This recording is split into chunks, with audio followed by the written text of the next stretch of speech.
pandang neuroscience, ketakutan ini bisa terkait dengan gangguan pada area spesifik di otak dan bertanggung jawab untuk refleksi dan pemahaman bahasa. Gangguan spektrum atau autisme.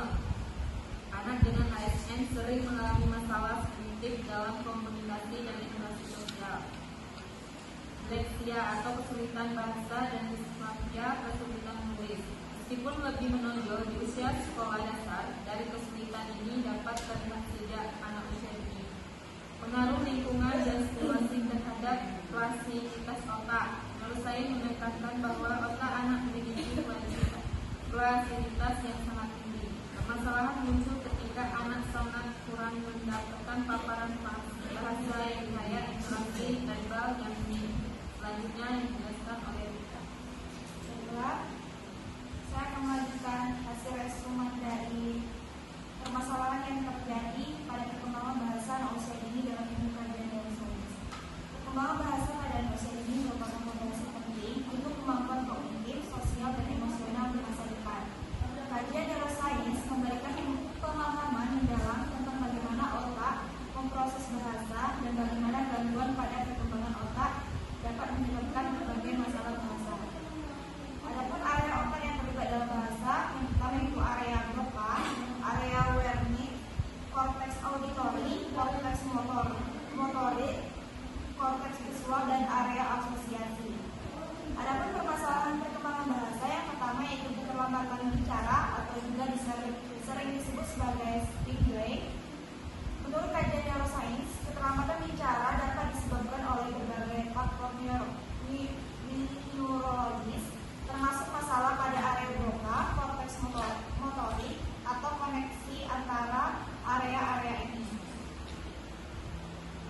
Yang selanjutnya itu ada gangguan bahasa ekspresif. Menurut kajian neuroscience, gangguan ini mungkin terkait dengan masalah pada area broca atau jalur saraf yang menghubungkan area broca dengan area otak lainnya. Yang selanjutnya itu ada gangguan bahasa reseptif.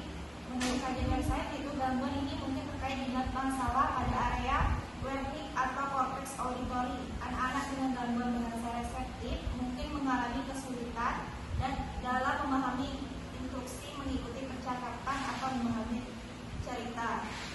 Selanjutnya itu ada disleksia.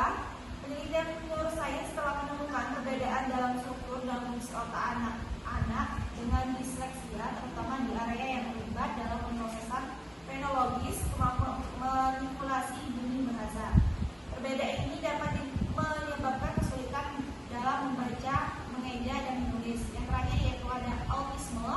Autisme terkait dengan perbedaan dalam konektivitas otak dan fungsi di berbagai area otak, termasuk area yang terlibat dalam bahasa dan interaksi sosial. Baiklah, materi selanjutnya akan disampaikan oleh Anissa.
pada pengaruh faktor biologis dan genetik.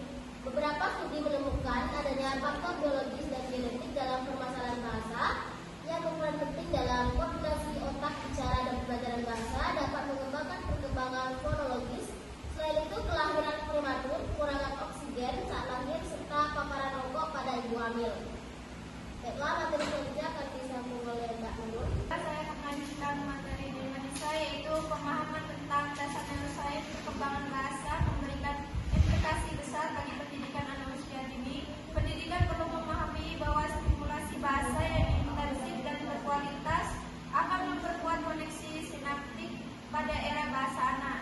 Intervensi dini pada anak yang menunjukkan tanda-tanda keterlambatan bicara dapat memperbaiki fungsi otak secara signifikan karena plastisisitas yang tinggi pada anak usia dini. Program latihan guru yang berbasis neuroscience juga diperlukan agar pendidik dapat mendeteksi dan menstimulasi anak dengan cara yang sesuai dengan perkembangan otaknya. Baiklah, akan dilanjutkan oleh Mbak Nafis. Baiklah, perkembangan bahasa pada anak merupakan proses kompleks yang melibatkan mekanisme saraf atau neuroscience dan pengalaman auditori linguistik. Pada tahap awal kehidupan, otak anak sangat plastis dan sangat dipengaruhi oleh paparan bunyi, suara, dan bahasa. Namun, pada beberapa anak muncul permasalahan dalam sistem auditori atau pemrosesan bunyi yang kemudian berdampak pada perkembangan bahasa. Mekanisme neuroscience perkembangan bahasa dan auditori. Yang pertama yaitu sistem auditori awal, yaitu bayi sejak usia sangat muda sudah memproses rangsangan suara dalam frekuensi bahasa. Dua, literasi otak, yaitu fungsi bahasa sebagian besar berada di hemisfer kiri dan perkembangan struktur saraf turut berperan. Yang ketiga, pemrosesan temporal auditori, yaitu kemampuan memproses penghubungan cepat dalam bunyi sangat penting untuk mengenal fenomena. Plastisitas otak, yaitu otak anak mampu beradaptasi berdasarkan input auditori. Jika input terganggu, jalur saraf